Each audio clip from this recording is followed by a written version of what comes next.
12 kabanata. Binuhusan ng pabango si Jesus. 6 na araw bago dumating ang pista ng paglampas ng anghel, pumunta si Jesus sa Betania, kung saan nakatira si Lazarus na muli niyang binuhay. Kaya naghanda sila roon ng hapunan para kay Jesus.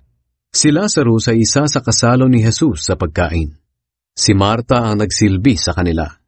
Kumuha si Maria ng kalahating litro ng purong pabango na gawa sa halamang nardo na mamahaling pabango.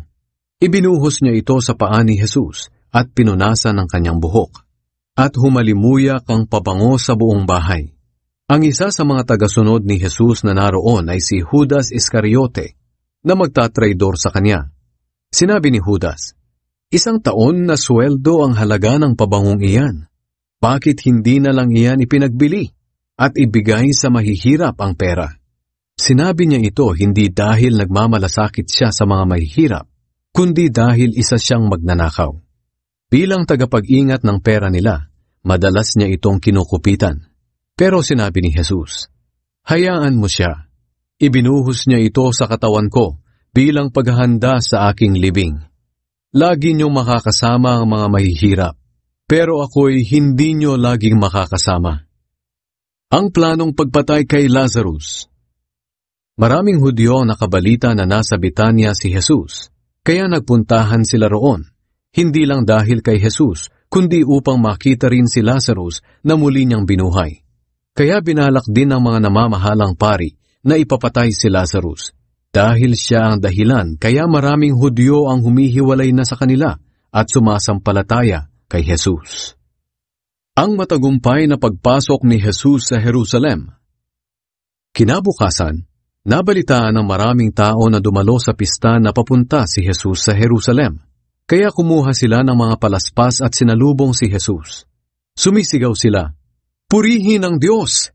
Pagpalain ang dumarating na ito sa pangalan ng Panginoon! Pagpalain ang Hari ng Israel!" Nakakita si Jesus ng isang batang asno at sinakyan niya ito, gaya ng nakasaad sa kasulatan. "Huwag kayong matakot, mga taga-Sion. Makinig kayo. Paparating na ang inyong hari na nakasakay sa isang batang asno." Hindi pa naiintindihan noon ng mga tagasunod ni Jesus ang ginawang iyon ng mga tao. Pero nang makabalik na si Jesus sa langit, sakalang nila naintindihan na iyon ang nakasaad sa kasulatan. Marami ang nakasaksi ng muling buhayin ni Jesus si Lazarus at ipinamalita nila ang pangyayaring ito. Kaya marami ang sumalubong kay Jesus dahil nabalitaan nila ang ginawa niyang himala. Dahil dito, nag-usap-usap ang mga Pariseyo. "Tingnan ninyo, sumusunod na sa kanya ang lahat ng tao at wala tayong magawa." May mga Griyegong naghanap kay Jesus. May mga Griyego ring pumunta sa Jerusalem upang sumamba sa Diyos sa kapistahan. Lumapit sila kay Felipe na taga Betsaida sa probinsya ng Galilea. Sinabi nila sa kanya, "Gusto po sana naming makita si Jesus." Pinuntahan ni Felipe si Andres at sinabi sa kanya ang kahilingan ng mga Griyego. Pagkatapos pinuntahan nila si Jesus at ipinaalam ang kahilingan.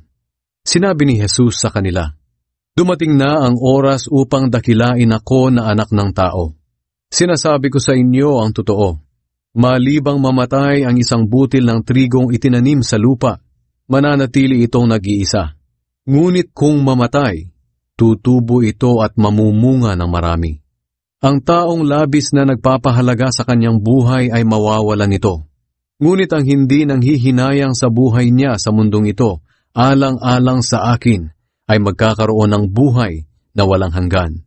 Ang sinumang gustong maglingkod sa akin ay dapat sumunod sa akin. At kung nasaan ako, naroon din dapat siya. Ang sinumang naglilingkod sa akin ay pararangalan ng Ama." Ipinahiwatig ni Jesus ang kanyang kamatayan. Sinabi pa ni Jesus, "Nababagabag ako ngayon. Sasabihin ko ba sa Ama na iligtas niya ako sa nalalapit na paghihirap? Hindi, dahil ito ang dahilan ng pagpunta ko rito." Pagkatapos sinabi ni Jesus sa Ama, "Ama, ipakita niyo ang inyong kadakilaan." Isang tinig mula sa langit ang sumagot, "Ipinakita ko na sa pamamagitan mo. at muli ko itong ipapakita. Nang marinig ng mga taong naroon ang tinig, sinabi nila, "Kumulog!" Pero sinabi naman ng iba, "Kinausap siya ng isang anghel." Sinabi ni Jesus sa kanila, "Ang tinig na iyon ay pinarinig hindi para sa akin, kundi para sa kapakanan ninyo. Dumating na ang paghatol sa mga tao sa mundo. Malulupig na si Satanas na siyang nagahari sa mundong ito. At kapag itinaas na ako mula sa lupa, ilalapit ko ang lahat ng tao sa akin." Sinabi ito ni Jesus upang ipahiwatig kung paano siya mamamatay. Sumagot ang mga tao sa kanya, "Nakasaad sa kasulatan na ang Kristo'y mabubuhay ng walang hanggan. Bakit mo sinasabing kailangang mamatay ang anak ng tao? Sino ba ang anak ng tao na tinutukoy mo?" Sumagot si Jesus, "Maikling panahon na lang ninyong makakasama ang ilaw. Kaya mamuhay kayo sa liwanag ng ilaw na ito habang narito pa, para hindi kayo abutan ng dilim, sapagkat hindi alam ng naglalakad sa dilim kung saan siya papunta. Kaya sumampalataya kayo sa akin, na siyang ilaw ninyo habang narito pa ako, para maliwanagan ang isipan ninyo." Pagkasabi ni Jesus nito, umalis siya at nagtago sa kanila. Ayaw manampalataya ng mga Hudyo kay Jesus. Kahit na nakita ng mga Hudyo ang maraming himala na ginawa ni Jesus, hindi pa rin sila sumampalataya sa Kanya. Sa ganoon natupad ang sinabi ni Propeta Isaias, "Panginoon, sino ang naniwala sa aming mensahe? Sino sa mga pinakitaan mo ng iyong kapangyarihan ang sumampalataya?"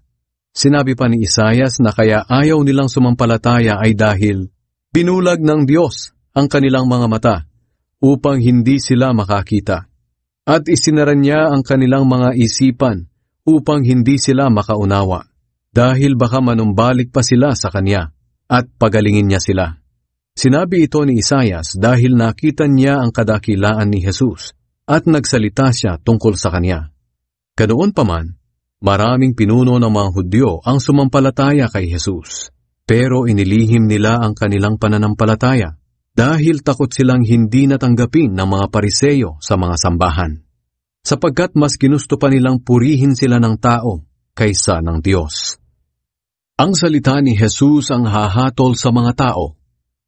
Nagsalita si Jesus ng malakas, "Ang sumasampalataya sa akin ay hindi lang sa akin sumasampalataya, kundi pati sa nagsugo sa akin. At ang nakakita sa akin ay nakakita na rin sa nagsugo sa akin.